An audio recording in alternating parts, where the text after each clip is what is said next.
Cette vidéo va vous plonger dans une sorte de coma un peu profond.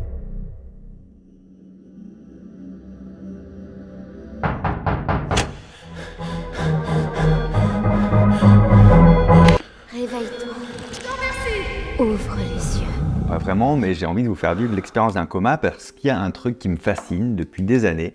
Je me dis, si tu fais un coma pendant 10 ans, quand tu te réveilles, tu as vraiment fait la même chose que quelqu'un qui aurait voyagé dans le temps. Parce que tu as une parenthèse d'oubli de ta vie, tout a changé autour de toi, la société a changé, les gens que tu connais ont évolué, la technologie a changé. Sauf qu'à la différence d'un voyage dans le temps, ton corps aussi, il a changé, ton visage a bougé, tu n'as plus les mêmes capacités. Et c'est vraiment ce qui se passe à ceux qui restent dans des comas très longs comme Terry Wallis. Il est tombé dans le coma à 19 ans.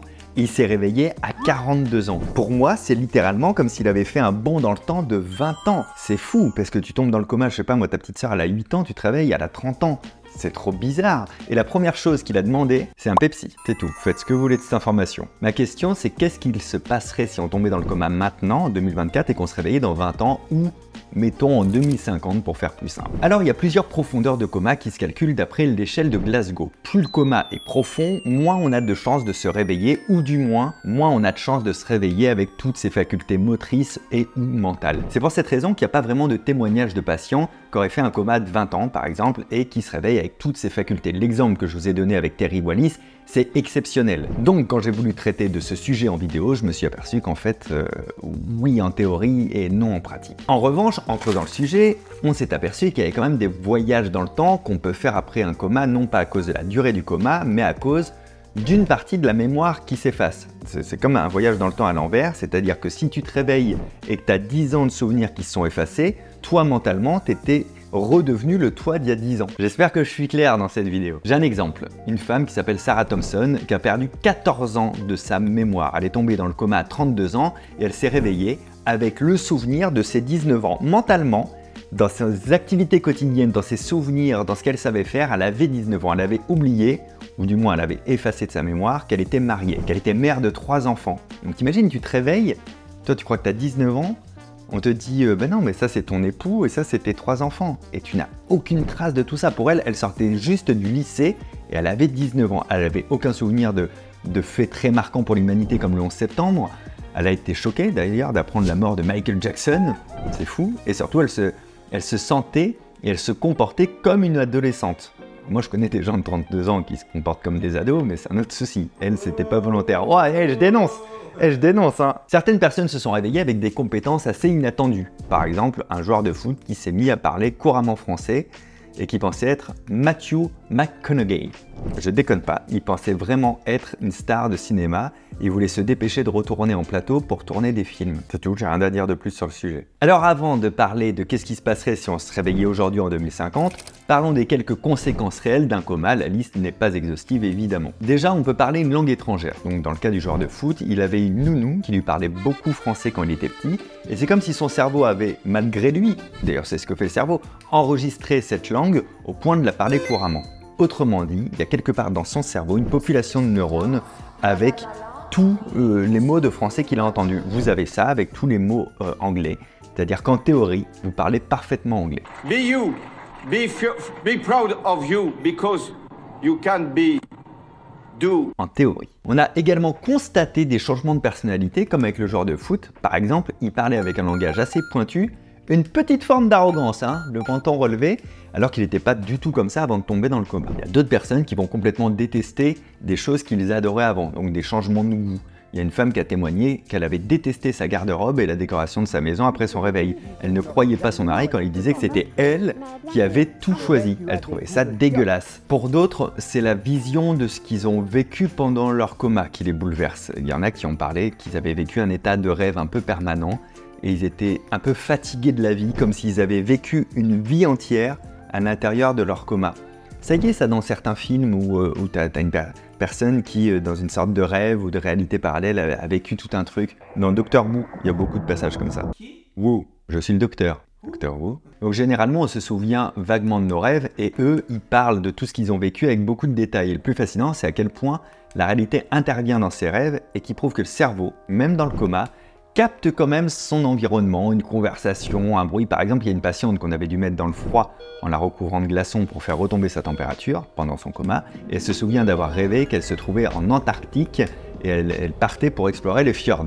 Ça va, c'est... Sympa, sympa. Ou un autre patient qui a dit avoir rêvé d'un agresseur au cours de l'un de ses rêves, alors qu'il s'agissait en réalité d'un infirmier qui avait la tâche de lui faire des soins qui étaient douloureux, mais qu'il n'était pas censé ressentir parce qu'il était dans le coma. Alors pour ces patients-là, le coma, c'est pas un néant. Et c'est même pas une fin en soi comme pour l'être la mort, mais c'est plutôt un état de rêve permanent avec une conscience encore éveillée. Et donc ça change leur rapport à la mort parce qu'ils pensent que la mort, c'est ce qu'ils ont vécu durant le coma. Mais tu fais un coma et tu rêves de ta vie normale. C'est drôle. Ah, les impôts. Oh là là. Eh, vous avez vu le Covid? T'es confiné chez toi pendant ton coma, dans ta tête. Alors, il se passe quoi si on se réveille aujourd'hui, en 2050, avec ou sans coma? Si une personne s'endormait aujourd'hui, par exemple à cause de cette vidéo, du coup, likez là avant, abonnez-vous avant, enfin, faites les basiques avant, on ne sait pas ce qui se passera à la fin. Tu t'envoies des skates tout seul en fait. Ah ouais, j'ai plus de time moi. Hein. Et que cette personne se réveille en 2050, quel monde elle retrouve? 26 ans, c'est super long, il peut y avoir d'énormes évolutions technologiques, tu vois. Alors, je vais pas vous parler des voitures volantes, parce que ça, on en parle depuis les années 80, je crois que ça n'arrivera jamais.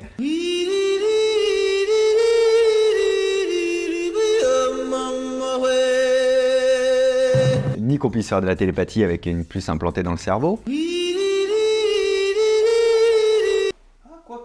Ça dépend d'Elon Musk. Alors, on va essayer d'être raisonnable, nous, dans notre scénario. Imaginons ce qui serait possible à partir des données qu'on a à notre disposition aujourd'hui. Ok, poisson fécond. Pas faux.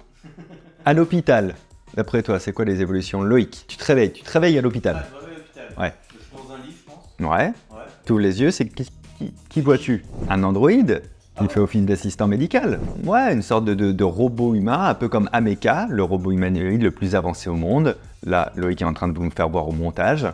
L'implant de puce sous-cutanée, ça doit être une banalité, ça, je pense, en 2050. On a tous des petites puces et tout. Et d'un point de vue santé, il est fort probable qu'on soit pucé par des technologies qui permettent de surveiller en permanence nos signes vitaux, des indicateurs de santé plus poussés, notre taux d'hormones, de sucre, de fer, de magnésium. En fait, ça s'appelle de la médecine prédictive. Je vous recommande vite fait un ouvrage que j'ai adoré. C'est un roman qui s'appelle Le 7e continent. Tu l'as pas lu, ça? Vraiment, il est très cool. Ouais, bah, il n'y a pas d'image, quoi. Je viens de le trouver dans la bibliothèque qui est derrière moi. C'est Norman Django. C'est sorti en 2019, c'est très bon, c'est pas un placement de produit, c'est une recommandation de ton influenceur préféré. Enfin, plus ça va, plus je suis l'influenceur préféré de vos mères, je crois. Mon public a vieilli. Ben non, mais c'est cool, je suis très content. Vu l'état actuel des connaissances, c'est fort possible aussi qu'il y ait des scientifiques qui seront sur la culture des tissus en laboratoire. Certains d'ailleurs pensent qu'en 2050, il sera parfaitement possible de se faire greffer de la peau ou même un organe de soi, grâce à la culture des tissus. Et ça éliminerait les listes d'attente pour les donneurs d'organes, ça permettrait de guérir de la chair brûlée ou une amputation peut-être, qui sait. Dans les questions du quotidien, je pense que c'est toujours semi-médical. La question courante, ce sera de dire « T'es implanté chez qui, toi? C'est qui, toi, ta puce? Ah, t'es chez Free? Moi, je suis chez Cutanax. Cutanax. C'est possible qu'il y ait beaucoup de nos informations personnelles qui soient dans une puce, peut-être même notre carte bancaire pour faire du sans contact, qu'on n'ait plus besoin de mot de passe pour se connecter à des comptes parce que la puce le fera pour nous, qu'on n'ait plus besoin de clé pour rentrer chez nous parce que la puce elle ouvre les portes, enfin tu vois, je sais pas, qu'on n'ait plus besoin de grand chose en fait. Par contre, quand tu te fais pirater, t'es mal. Blague à part, ça existe depuis 10 ans, hein. C'est pas ce qu'il y a de plus populaire comme un iPhone, mais elles existent déjà, ces puces, et à l'allure à laquelle ça avance, il y a quand même de fortes chances que dans plus de 20 ans, ce soit quelque chose de commun, voire d'indispensable. En Suède, il y a Implant Party, donc c'est des rassemblements où on peut se faire implanter. Donc on y va, on voit des personnes qui n'ont plus de portefeuille, qui n'ont plus de clé pour entrer chez eux, qui n'ont plus de badge pour aller travailler. Il leur suffit de scanner leurs mains sur les bornes. Le climat, il aura bougé, hein, 1,5 degré tous les 20 ans, c'est le rythme de réchauffement de la planète actuelle. Donc quand notre patient va sortir du coma, il y a de fortes chances que le sujet du réchauffement climatique soit un peu derrière nous, parce qu'on est déjà maintenant dans les conséquences concrètes. En tout cas, ce sera au cœur des préoccupations mondiales. S'il se réveille en été, bon, il se réveille plutôt tôt, on va dire à la fraîche, un petit 40 degrés, pour tout le monde ce sera normal. S'il se réveille en hiver, bon ben là, classico-classique, hein, s'il sera au milieu des inondations, dans les grandes villes comme Paris par exemple, parce que dans 20 ans en France, on va alterner entre des grosses périodes de chaleur qui vont dépasser à chaque fois les niveaux historiques, et des grosses pluies qui vont provoquer les inondations dans les villes. Le sport d'hiver par exemple, ça va être très compliqué parce que les 2/3 des stations de ski vont être désormais... Oui, sans neige quoi. Bon, ce qui se passe un peu ces dernières années quand même. Hein. Ce qui se passe un peu. ski. Alors en faisant les recherches, on s'est aperçu que ce sera possible qu'on se badigeonne d'insecticides aussi. Parce qu'on va plus pouvoir dormir sous une moustiquaire à cause de la migration des moustiques qui portent quand même des maladies comme la dengue, le chikungunya, le paludisme. Donc je pense que les vaccins, c'est pas terminé encore cette histoire. Et qui dit chaleur dit infrastructure adaptée, donc on va parler des villes à cause du réchauffement climatique. Les bâtiments vont prendre de nouvelles formes, il y aura des formes plus circulaires, plus arrondies, pour laisser passer l'air frais dans les habitacles. C'est déjà une architecture qui existe en Afrique à cause des fortes chaleurs, donc on peut imaginer qu'on aura aussi la nécessité d'avoir ça chez nous en 2050. S'ajoute l'équipement en panneaux solaires sur tous les bâtiments, des systèmes de stockage d'énergie pour réduire les dépendances aux combustibles fossiles. Et puis il y a pas mal de trucs qui existent en ce moment qui vont se développer, genre l'énergie autonome. Par exemple, les réserves d'énergie dans les trottoirs. Quand tu marches, en fait tu te rends pas compte, mais c'est de la dalle qui s'enfonce un tout petit peu. Et donc toutes ces actions créent de l'énergie qui est stockée. Barcelone, ils viennent de recouvrir 50 mètres. C'est un test, hein. Carré, 50 mètres carrés de trottoir en panneaux photovoltaïques pour récupérer l'énergie. Donc là, c'est pas un système d'action, mais c'est directement ton trottoir, c'est des panneaux photovoltaïques. Ça existe à Bobigny aussi, sur le canal de l'Ourcq, sur 15 mètres. Et à mon avis, c'est plus en 2100 qu'en 2050, mais peut-être que toutes les habitations pourraient être connectées entre elles grâce à un réseau qui permettrait le partage et l'échange d'énergie avec d'autres habitations. Là, on a vraiment une distribution d'énergie, et moi je pense que, ouais, on pourra faire du energy sharing. Toi, t'es chez qui, toi, en énergie? Loïc, c'est pas cher, parce que Loïc, ce matin même du tournage de la vidéo, on s'est aperçu que 2 de ses factures d'électricité avaient été prises sur ma société. Je me choque, c'est vrai. Il fait, je comprends pas. Oh, comment j'ai pu me tromper de RIB comme ça? Je te le demande. Si encore on était chez le même fournisseur, c'est ça que tu aurais dû faire. Ça, on l'aurait jamais compris. L'énergie, il va quand même en falloir, parce que si on est à peu près 8 milliards, un peu moins d'habitants aujourd'hui sur la planète, en 2050, on va avoisiner les 10 milliards, soit 2 milliards de plus que là. Le calcul était assez simple. Alors où est-ce qu'on les loge, ces 2 milliards de personnes en plus sur une planète qui a déjà quand même une petite surpopulation? Bon, la domotique, on n'est même pas capable d'imaginer là ce qui arrivera en 2050. En 2050, il y a les réseaux sociaux, ils vont être encore présents, peut-être encore plus présents, peut-être qu'ils vont proposer des environnements en réalité virtuelle. Là, on a eu des essais avec Facebook qui n'étaient pas très concluants. Mais là, on a l'Apple Vision Pro qui est quand même assez avancé, alors que c'est le début. Et avec le visio et le télétravail, à mon avis, on va faire tout son taf en réalité augmentée. On peut aussi imaginer qu'il y aura des systèmes de traduction automatisés. D'ailleurs, ChatGPT, là, avec la dernière mise à jour, ils viennent de nous le présenter. Alors nous, dans notre temporalité à nous, ça vient juste de sortir. Hey, how's it been going? Have you been up to anything interesting recently? Hola, ¿cómo te ha ido? ¿Has hecho algo interesante últimamente? J'imagine que ça a déjà évolué depuis. Et c'est ça qu'il va falloir aussi, hein. C'est une grosse amélioration de la sécurité sur Internet et sur les réseaux et sur la vie privée, hein. Et surtout, un gros contrôle des informations, parce que la désinformation, la fake news avec la technologie qu'il y aura en 2050, ça s'appellera la réalité en vrai. Impossible de dissocier les deux. À titre personnel, ce qui m'intéresse le plus en 2050, c'est comment ça se passe l'éducation. Moi, je pense qu'il va y avoir des grosses révolutions, en tout cas j'espère. Déjà, avec les moyens technologiques, la réalité augmentée, ça va prendre plus de place, sûrement. Imaginez une salle de classe virtuelle où tous les étudiants du monde entier se retrouvent pour un cours à la Sorbonne ou à Harvard, ou pour vivre une expérience quelque part. Par tous. Ouais, par tous et par toutes. La formation professionnelle aussi, ça peut être incroyable avec plus de simulateurs de réalité virtuelle dans des domaines comme la médecine, tu vois. Je crois que ça commence déjà à exister où tu peux t'entraîner à opérer sans forcément utiliser un cadavre ou quoi, tu vois. Docteur Maboul, exact. C'était la première innovation, l'ingénierie, le pilotage d'avion, enfin tout ça, ça va être parfait pour ça. Mais là, je vous parle de 2050, donc on fait des hypothèses. Il y a un truc qui est beaucoup plus certain, c'est qu'est-ce qui se passe quand on a fait un coma et qu'on se réveille en 2024. En gros, on est tombé dans le coma il y a 20 ans, en 2004, et on se réveille aujourd'hui. Donc on est en 2004. Facebook, ça n'existe pas. Ok, votre seul réseau social, c'est MySpace et MSN. Téléphone portable, si vous en avez un, c'est un petit Nokia et il y a juste le serpent comme jeu dessus. Quand vous envoyez un texto, ça vous coûte 1 centime par lettre. Vous êtes en train d'inventer le langage SMS. Et au niveau des chanteurs vraiment connus, on est sur Chimène Badi, on est sur Camaro, on est sur Yannick Noah, sur Usher, sur Britney Spears. Elle vient de sortir quoi? Toxique là, on entend Toxique. Et bien sûr, notre président. Je serai le président de tout.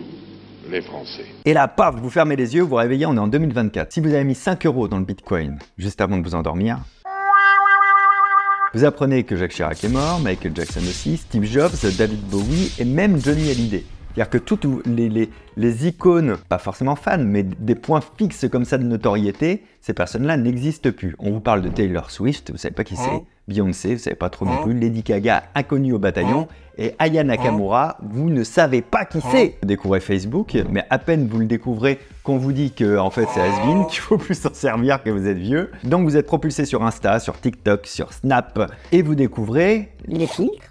Petit filtre de chien qu'on ajoute sur les photos, vous trouvez ça génial. Et là aussi, on vous dit que c'est has-been. Tout va trop vite, quoi. Votre portable qui avant galérait à envoyer un texto, bah aujourd'hui c'est un GPS, un calendrier, une console de jeu, une télévision, ça fait caméra, appareil photo, le tout avec un écran tactile. Il s'est passé plein de choses. Je sais pas pour vous, mais moi j'imagine ce que ça m'aurait fait, et c'est sûr que j'aurais eu un choc incroyable. De quoi? La France est championne du monde, une deuxième fois. De foot? C'était pas très marquant cette deuxième fois où on a été champion. Plus marquant que 98, je trouve. Est-ce que ça s'appelle pas la nostalgie, ça, mon petit bonhomme? Et le syndrome du c'était mieux avant? La vidéo, elle est un petit peu décousue, mais en fait, à la base, c'était vraiment, je pensais qu'il y aurait des témoignages de personnes ayant eu des comas longs. Je pensais pas qu'ils étaient autant impactés en termes de séquelles. Et du coup, ça nous a fait explorer un peu ce délire-là avec l'équipe de qu'est-ce qui se passe si on se réveille dans 20 ans ou qu'est-ce qui se passe si on s'est endormi 20 ans et qu'on se réveillait aujourd'hui. N'hésitez pas à me dire vos hypothèses un peu dans les commentaires sur ce qui se passera en 2050 ou, à l'inverse, qu'est-ce qui vous aurait choqué si vous aviez fermé les yeux en 2004 et que vous seriez en train de vous réveiller aujourd'hui? Qui serait très étonnant par contre si vous étiez né en 2005. Je m'appelle toujours Fabien Olicard, à très bientôt, ciao.